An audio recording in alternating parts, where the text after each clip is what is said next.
Vous savez qu'une pomme de discorde entre les hommes et les femmes, à mon avis, c'est le bruit et le silence. Pour une femme, selon moi, selon mes observations, et ça fait partie de ce que j'appelle la culture intrinsèque, presque subconsciente de la femme, il faut parler,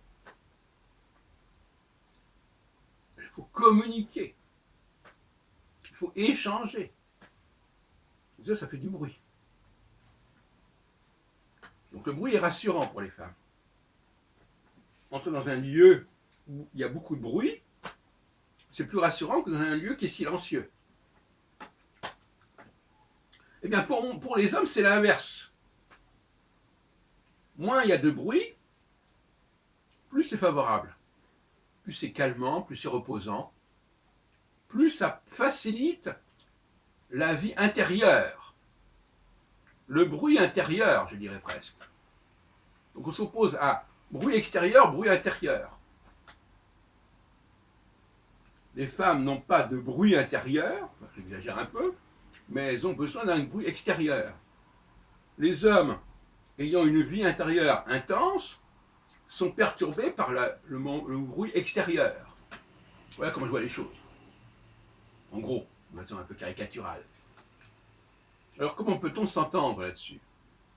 Parce que les jugements portés vont être exactement inverses. Par exemple, l'autre jour j'ai écouté une émission sur l'ouverture d'un magasin casino le dimanche après-midi. Ah oui, mais il n'y a plus de caissières, il n'y a plus que des machines. Comme si les caissières jouaient un rôle majeur. Parce qu'elles vont vous dire à haute voix ce qui est marqué sur l'écran. Et qu'elles vont vous dire bonjour, au revoir, je ne sais pas quoi. Une plaisanterie.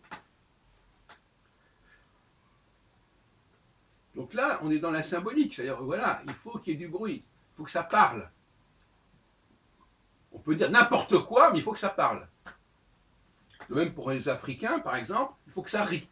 Il faut rire, il faut éclater de rire. Sinon, c'est pas supportable. Il faut du bruit.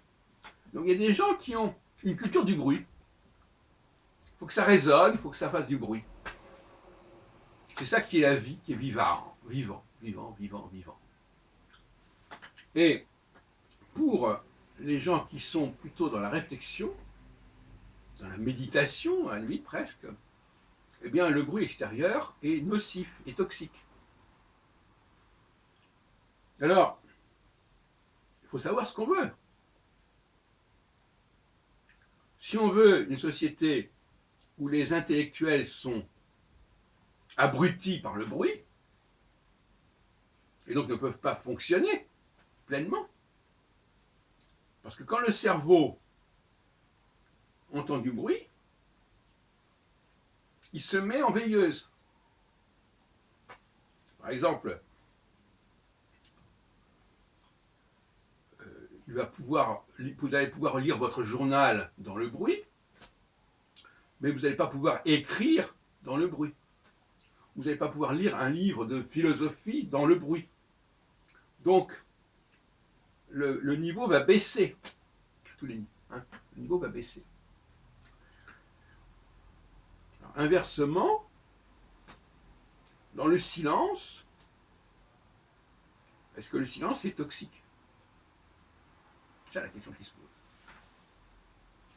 Alors, je répondrai d'abord qu'il y a des choses qui se jouent dans la communication qui ne passent pas par la parole.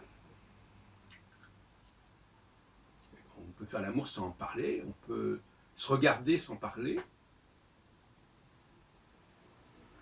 parole n'est pas une nécessité. La parole, c'est une surexposition, la parole. Je fais quelque chose, je n'ai pas besoin de dire ce que je fais. On voit bien ce que je fais. C'est un commentaire sur ce que je fais. Ça n'a pas beaucoup de signification, finalement. C'est une signification pour l'aveugle. Par exemple, si quelqu'un est aveugle, il faut lui dire il se passe ceci, il se passe cela. Si les gens ne sont pas aveugles, ils voient bien ce qui se passe. Pour savoir si si je plais à quelqu'un, je regarde, je n'ai pas besoin qu'il me dise ah, vous me plaisez. Ça se voit, ça se sent. Vous voyez bien à quel point la parole est une sorte de est parallèle à la réalité. Elle n'en fait pas partie. C'est un commentaire de la réalité.